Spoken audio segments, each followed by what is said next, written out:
Bonjour à tous les regardeurs, j'espère que vous allez bien.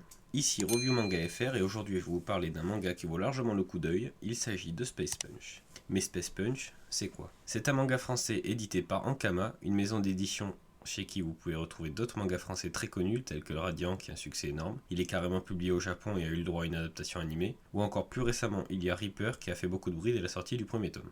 Revenons à Space Punch, et faisons désormais un petit point sur l'auteur, Z, qui a un parcours très intéressant. De base, il n'était pas du tout dans le monde du manga puisqu'il faisait des études d'ingénieur. Cependant, il est lecteur et fan de manga depuis son enfance.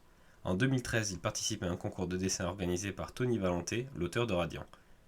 Quelques mois plus tard, il apprend qu'il est le grand gagnant de ce concours. À partir de là, il a un déclic. Il sent qu'il y a quelque chose à développer et à travailler en lien avec les mangas. Il se met donc à bosser dur et à beaucoup dessiner en autodidacte afin de s'améliorer jusqu'à nous sortir cette petite pépite que nous avons donc aujourd'hui. Mais Space Punch, ça raconte quoi? Nous allons suivre le quotidien de deux frères, Joe et Zach, qui ont perdu leur père quand ils étaient enfants. Zach, l'aîné, est devenu policier, comme son père. Mais certaines choses le dérangent dans cette société dont la mafia contrôle tout, même la police. Joe, quant à lui, a arrêté l'école et se retrouve à être livreur de nouilles. En effet, il devait faire un petit boulot afin de se faire de l'argent, puisque sa mère ne veut pas qu'il passe ses journées à ne rien faire. Donc jusque-là, tout va bien, tout est normal. Sauf qu'à un moment, les deux garçons retrouvent les gants de boxe et la casquette de leur père dans un vieux chalet appartenant à la famille. Ils se remémorent le passé avec leur père, qui était policier, mais aussi boxeur, et qui a fait d'eux ce qu'ils sont aujourd'hui. Cependant, ce ne sont pas des objets ordinaires puisqu'il s'avère que ces gants et cette casquette se révèlent être de puissants artefacts, qui vont chambouler leur quotidien et qui vont surtout leur donner un gros coup de pouce dans leur vie respective. C'est la petite touche fantastique du manga qui va apporter beaucoup de choses intéressantes. Je vous en dis pas plus sur les détails de l'histoire et je vous invite à découvrir la suite par vous-même si j'ai réussi à vous donner envie. C'est donc un manga français de genre action et fantastique ayant pour thème la boxe, la police et la mafia, trois éléments que l'on va beaucoup retrouver dans ce récit. C'est une histoire qui est prévue en 8-10 tomes environ, donc ni trop ni pas assez. Je pense que c'est l'idéal pour un premier manga. Ainsi, il dispose de suffisamment de tomes pour développer son histoire comme il le souhaite. Dans cette vidéo, je mets en avant les 3 premiers tomes qui sont sortis à ce jour, et vous pouvez d'ores et déjà admirer ces magnifiques couvertures.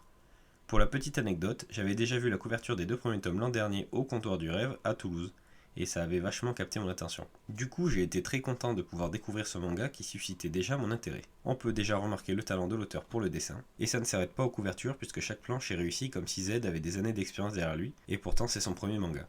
Il a tout de même une certaine expérience dans le dessin, mais pouvoir donner vie à son dessin et être régulier à travers 200 pages, c'est très difficile.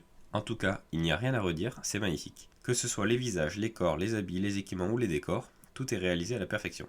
On ressent les émotions, les mouvements et les enjeux dans les dessins. C'est très impressionnant d'avoir une si bonne qualité et ça permettra de casser les préjugés que certains ont vis-à-vis du manga français. À côté de ça, le scénario est très bon, on est vite immergé dans l'histoire et on va être frustré quand les personnages vont prendre des décisions que l'on n'aurait pas prises.